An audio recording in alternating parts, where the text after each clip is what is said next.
வணக்கம் ஃப்ரெண்ட்ஸ். நம்ம இந்த வீடியோவில் ஸ்ப்ரே பாலிஷ் அதை பற்றி சின்ன ஐடியாஸ்லாம் பார்க்கலாம். நம்ம இது மாதிரி ஸ்ப்ரே பாலிஷ் பண்ணுறப்போ கண்டிப்பாக உட் பாலிஷை ஃபில்டர் பண்ணி அப்ளை பண்ணணும். நீங்கள் ஃபில்டர் பண்ணல அப்படின்னா நம்ம மெட்டீரியல் மிக்ஸ் பண்ணுறப்போ அதில் சின்ன டஸ்டிங் கண்டிப்பாக இருக்கும். அந்த ஹார்ட்னர் டபுள் கண்ணாடி மாதிரியான சின்ன துகள்லாம் இருக்கும். அதெல்லாம் நம்ம மிக்ஸ் பண்ணிவிட்டு வெடிகட்டி அப்புறமா தான் ஊற்றி அடிக்கணும்.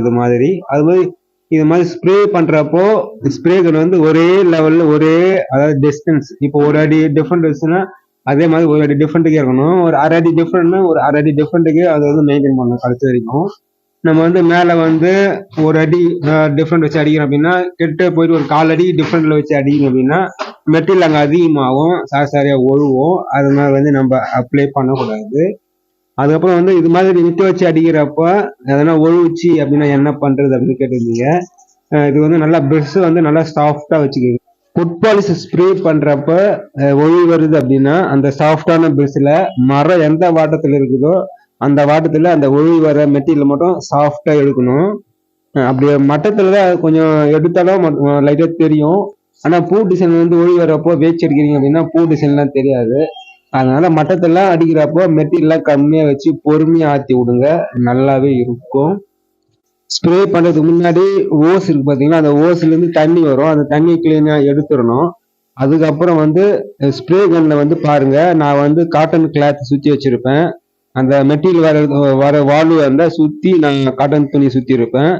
அது மாதிரி ஓசு சொருவத்துலயும் அந்த பாயிண்ட்லயும் நான் காட்டன் கிளாத் கிரீன் கலர்ல நான் சுத்தி இருப்பேன். இது மாதிரி சுத்திட்டீங்க அப்படின்னா தண்ணிலாம் இருந்தா ஒரு 90% உங்களுக்கு கண்ட்ரோல் ஆகும். அந்த 90% கண்ட்ரோலா இருக்கு அப்படின்னா பாலிஷ் அடிக்கிறப்போ உங்களுக்கு நல்ல ஸ்மூத்தான ஒரு பினிஷிங் இருக்கும்.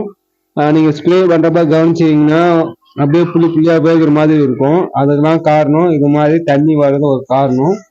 அதுக்கப்புறம் மெட்டீரியல் அதிகமாக அடிச்சாலும் இது மாதிரி ஒரு ப்ராப்ளம் இருக்கும், வேகிற மாதிரி வரும். அது மாதிரி ப்ராப்ளம் இருக்கும். பெரும்பாலும் சீலர்ல தான் கரெக்டா நம்ம இதெல்லாம் மெயின்டைன் பண்ணணும். நீங்க சீலரு பாலிஷ் பண்ற மாதிரி ஏத்திட்டீங்க அப்படின்னா உங்களுக்கு உட் பாலிஷ் கரெக்டா இருக்கும். சீலர் மட்டும் நீங்க அதிகமா அடிச்சு வேகிற மாதிரி வந்துச்சு அப்படின்னா பாலிஷ்லயும் அது காட்டும்.